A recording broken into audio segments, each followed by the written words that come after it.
ഒരു ഹൊറർ സിനിമയുടെ മൂടുള്ള ബംഗ്ലാവും പരിസരവും. പോപ്സ് കമ്പനിയുടെ ഉടമസ്ഥതയിലുള്ള ഈ ബംഗ്ലാവ് തൊഴിലാളികളുടെ PF-വുമായി ബന്ധപ്പെട്ട കേസിനെ തുടർന്ന് ഇപ്പോൾ കോടതിയുടെ കീഴിലാണ്.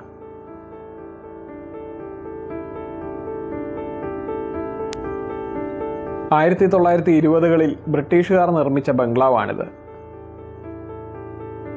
ഇപ്പോൾ ശബരിമല സീസണിൽ പോലീസിന്റെ താൽക്കാലിക റേഡിയോ സിഗ്നൽ സ്റ്റേഷനായി പ്രവർത്തിക്കുന്നു. ഇവിടെ ഡ്യൂട്ടിയിലുണ്ടായിരുന്ന ഒരു പോലീസുകാരൻ പറഞ്ഞാണ് ഈ വിവരങ്ങൾ മനസ്സിലാക്കിയത്.